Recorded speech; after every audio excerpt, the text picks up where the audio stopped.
So అందరికీ నమస్కారం. జోహార్ వైఎస్ఆర్, జోహార్ వైఎస్ఆర్, జై జగన్. సో అందరికీ నమస్కారం. నేటి ఈ కార్యక్రమానికి సభాధ్యక్షత వహిస్తున్నటువంటి శాసన మండలి సభ్యురాలు, వైఎస్ఆర్ కాంగ్రెస్ పార్టీ రాష్ట్ర మహిళా విభాగం అధ్యక్షురాలు వరదు కళ్యాణి గారికి హృదయపూర్వకంగా నమస్కారాలు తెలియజేస్తా ఉన్నాను. సో ఈ కార్యక్రమానికి విచ్చేసినటువంటి గౌరవ పెద్దలు, రాష్ట్ర ప్రధాన కార్యదర్శి అమ్మ లక్ష్మీపార్వతి గారికి, ఇక్కడ విచ్చేసినటువంటి అరకు ఎంపీ గారు తనుజారాణి గారికి, మాజీ ఎంపీలు అనురాధ మేడం గారికి, అదేవిధంగా సత్యవతి మేడం గారికి, మాజీ మంత్రివర్యులు రజనీ గారికి, జిల్లా పరిషత్ చైర్పర్సన్ గారికి, మేయర్స్కి, ఇక్కడ విచ్చేసినటువంటి అన్ని జిల్లాల నుంచి విచ్చేసినటువంటి మహిళా జిల్లా అధ్యక్షులకు, నియోజకవర్గ అధ్యక్షులకు, ప్రతి ఒక్కరికి కూడా పేరు పేరున హృదయపూర్వకంగా నమస్కారాలు తెలియజేస్తా ఉన్నాను. సో ఈరోజు నాకు గిరిజనులు గురించి మాట్లాడడానికి అవకాశం ఇచ్చారు. కూటమి ప్రభుత్వం అధికారంలోకి వచ్చి 2 సంవత్సరాలు కావస్తా ఉంది. వాళ్ళు గెలవటానికి ఎన్నికల సమయంలో అనేక రకాలైనటువంటి వాగ్దానాలు ఇచ్చి, వాగ్దానాలు నిలబెట్టుకుంటారని వాళ్ళకి ఓటేసి గెలిపించినటువంటి ప్రజలకి ఈరోజు ఎంత దారుణంగా వెన్నుపోటు పొడిచారనేది మనందరం కూడా చూస్తూ ఉన్నాం.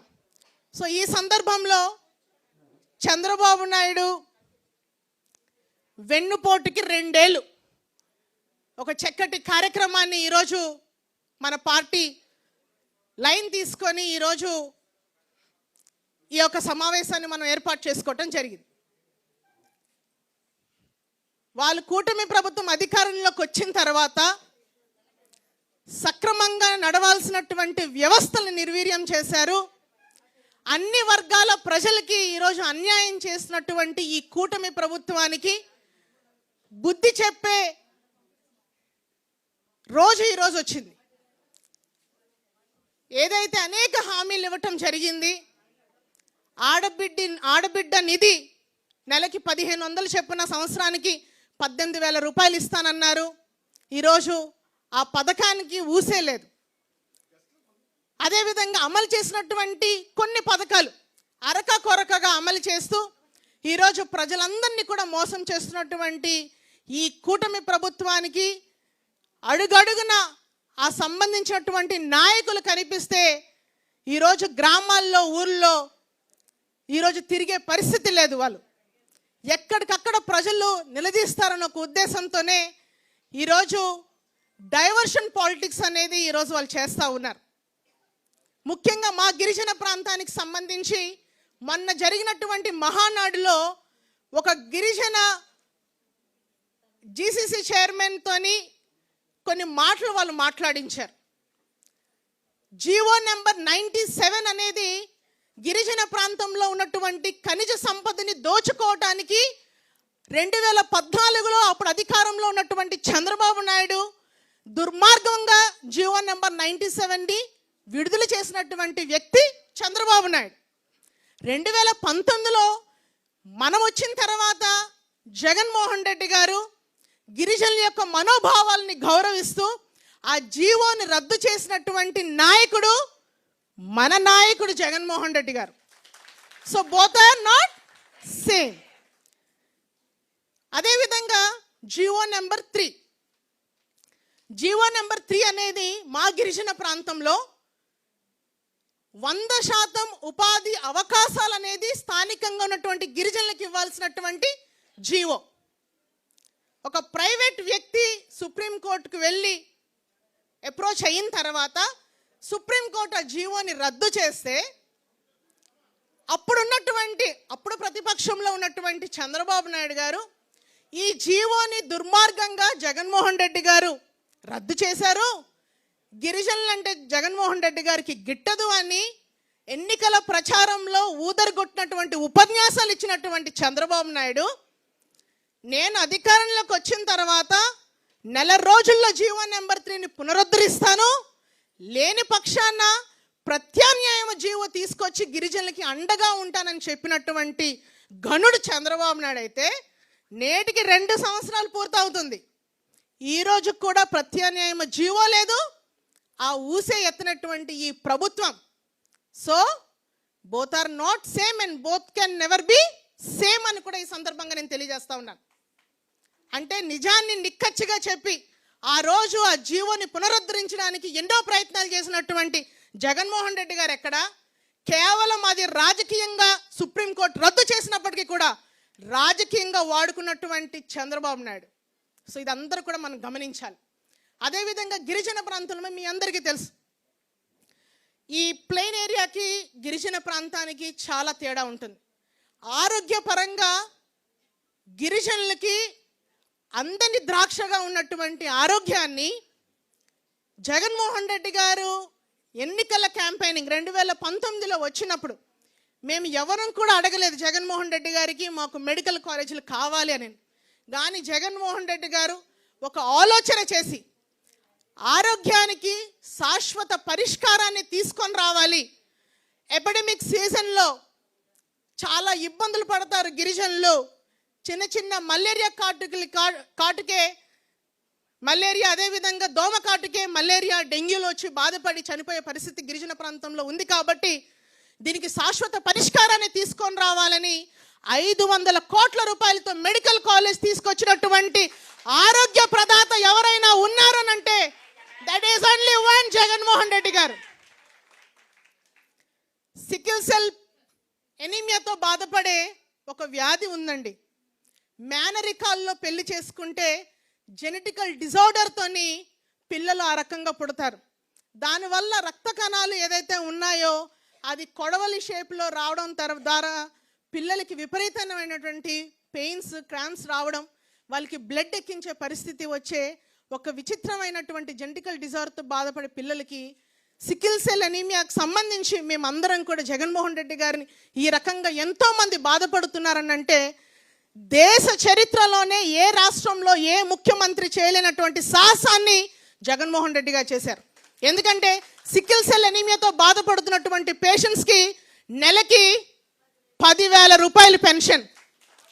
ఆ సికిల్ సెల్ అనీమియాకి సంబంధించి స్క్రీనింగ్ దానికి అప్పుడున్నటువంటి మంత్రి గారు రజనీ గారు కూడా మా ఏరియాకు వచ్చి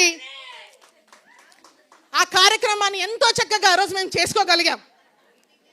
సో ఈరోజు ఇన్ని రకాలు, అదేవిధంగా కొండ ప్రాంతాల్లో ఉన్నటువంటి గిరిజనులకి నిత్యావసర సరుకులు, రేషన్ రైస్ కూడా తీసుకునే పరిస్థితి బయోమెట్రిక్. ఎందుకంటే మాకు కమ్యూనికేషన్స్ ఉండవండి, మాకు సిగ్నల్స్ ఉండవు, మాకు ఫోన్స్ అవ్వవు. అలాంటప్పుడు వీళ్ళు ఇబ్బంది పడుతున్నారని చెప్పేసి అని MDU వెహికల్స్ మీ అందరికీ తెలుసు. అది పెట్టిన తర్వాత స్వయంగా నేనే జగన్మోహన్ రెడ్డి గారిని అడిగాను, అన్న వెహికల్స్ పెడుతున్నారు కానీ ఇది చాలా ప్రాంతాలకి రోడ్లు లేవు, కొండ మీద గ్రామాలు ఉంటాయి, ప్రతి డోర్ స్టెప్కి మనము బియ్యం ఇస్తామని మనం చెప్తున్నాము, రేషన్ ఇస్తున్నామని చెప్తున్నాము, ఆ గిరిజన ప్రాంతానికి ఇంప్లిమెంట్ అవ్వదు, ఇబ్బందులు పడతాము అని అంటే అదనంగా ఎంత ఖర్చు అయినా పర్వాలేదు, గిరిజన ప్రాంతానికి మాత్రం ఖచ్చితంగా మిగతా వాళ్ళలాగే అందరికీ కూడా రేషన్ అందే కార్యక్రమం చేస్తామని చెప్పడం జరిగింది. కానీ ఈరోజు రేషన్ వెహికల్స్ లేవు, ఉపాధి అవకాశాలు కోల్పోవడం జరిగింది అక్కడ ఉన్నటువంటి యువత. సో ఈ రకంగా గిరిజన ప్రాంతంలో అడుగడుగున కూడా మోసం చేసే ఈ ప్రభుత్వం. అండ్ అదేవిధంగా ఉమ్మడిగా ఉన్నటువంటి SC/ST కమిషన్ మీ అందరికీ తెలుసు, ఏ ఇబ్బందులు ఉన్నా కూడా కమిషన్ని మనం అప్రోచ్ అవుతాం న్యాయం కోసం. ఉమ్మడిగా ఉన్నటువంటి SC/ST కమిషన్ ద్వారా చాలామందికి గిరిజనులకి న్యాయం జరగట్లేదు ఆలోచన చేసి సపరేట్గా గిరిజనుల కోసం ఒక ST కమిషన్ అనేది ఉండాలని ఆలోచన చేసి మొట్టమొదటి ST కమిషన్ చైర్మన్గా కుంభ రవిబాబు గారిని వేయడం, అన్ని జిల్లాల్లో కూడా ఆయన ప్రయాణం చేసి గిరిజనుల సమస్యల్ని ఎన్నో పరిష్కారం చేసినటువంటి ఆనాడు మన ప్రభుత్వంలో జరిగింది. అదేవిధంగా ROFR పట్టాలు, ఎందుకంటే మీకు ఇక్కడ ఎలాగైతే జిరాయితీ పట్టాలు ఉంటాయో మా గిరిజన ప్రాంతంలో పోడు వ్యవసాయం చేసుకుంటామండి. పోడు వ్యవసాయం అంటే వాళ్ళకి భూమి లేని వాళ్ళకి కొండ మీద ల్యాండ్ భూమి ఏదైతే ఉందో సదును చేసుకొని దాంట్లో మేము పండించుకుంటాం. దానికి ఆర్ఓఫర్ పట్టాస్ అనేది ఉంటుంది. So recognition of forest right act అనేది దాని కింద ఆ పట్టాలు అనేది ఇస్తారు. ఈరోజు ఈ కూటమి ప్రభుత్వం అధికారంలోకి వచ్చిన తర్వాత ఒక్కటంటే ఒక్క పట్టా ఇవ్వలేదు. కానీ జగన్మోహన్ రెడ్డి గారు 2019 నుంచి 24 వరకు చూసుకుంటే దాదాపుగా 2,30,000 పట్టాలు, దాదాపుగా 4,60,000 మందికి ఆర్ఓఫర్ పట్టాలు ఇచ్చినటువంటి ఘనత జగన్మోహన్ రెడ్డి గారికి మాత్రమే దక్కుతుంది. ఇంకా రాజకీయ అవకాశాలకు ఒకసారి వస్తే గిరిజనులకి గిరిజన శాఖ మంత్రిగా కూడా, అంటే మాకు సంబంధించినటువంటి శాఖకు కూడా మాకు అర్హులు చేయలేనటువంటి ప్రభుత్వం టీడీపీ ప్రభుత్వంలో. ఎందుకంటే 2014 నుంచి 19 చూస్తే గిరిజన శాఖ మంత్రి కూడా మాకు ఇవ్వలేదు. కానీ జగనన్న వచ్చిన తర్వాత మొట్టమొదటిసారిగా రాజకీయ చరిత్రలోనే ఒక విప్లవాత్మకమైనటువంటి నిర్ణయాన్ని తీసుకున్నారు జగన్మోహన్ రెడ్డి గారు. పాముల పుష్పశ్రీవాణి గారికి డిప్యూటీ సీఎం, అదేవిధంగా గిరిజన శాఖ మంత్రి ఆవిడకి ఇవ్వడం జరిగింది 2.5 సంవత్సరాలు.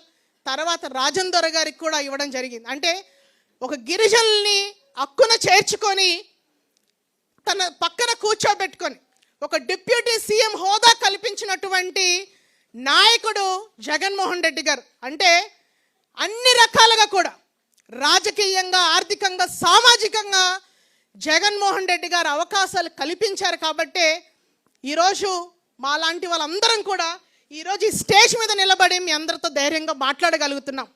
మహిళా సాధికారత 33%. మొన్న మహానాడులో ఇందాక కళ్యాణి గారు కూడా చెప్పడం జరిగింది. 33% మేము రిజర్వేషన్ మహిళలకి ఇచ్చి తీర్మానం చేస్తున్నామని చాలా గొప్పగా మహిళా నాయకులు కూడా మాట్లాడడం జరిగింది. ఈరోజు టీడీపీలో ఉన్నటువంటి మహిళా నాయకులకి మేము ఒకటే చెప్తా ఉన్నాం, మీరు ఇప్పుడు 33% మీరు తీర్మానం చేశారేమో, జగన్మోహన్ రెడ్డి గారు had already crossed 50% of reservation for మహిళలు. లోకల్ బాడీస్లో ఎంతోమంది కార్పొరేషన్ చైర్మన్స్, డైరెక్టర్స్గా ఇంతమందికి అవకాశం కల్పించి మహిళా సాధికారత అనే పదానికి సంపూర్ణమైనటువంటి అర్థాన్ని ఇచ్చినటువంటి ఏకైక నాయకుడు మన జగనన్న. కాబట్టి సో అలాంటి పార్టీలో ఈరోజు మనం అందరం కూడా భాగస్వాములై జగనన్నని మళ్ళీ ముఖ్యమంత్రిగా చేసుకోవడం ఎంతో అవసరం ఉంది. ఈరోజు అందరికీ తెలుసా ఈరోజు ఏంటో స్పెషాలిటీ? 6 ఏళ్ల క్రితం ఇదే రోజు జగనన్న వైఎస్ జగన్ అనే నేను అని ప్రమాణం చేసినటువంటి రోజు. మళ్ళీ మనం అందరి నినాదం ఒకటే, మన అందరి యొక్క ఆశయం ఒకటే, సంకల్పం ఒకటే.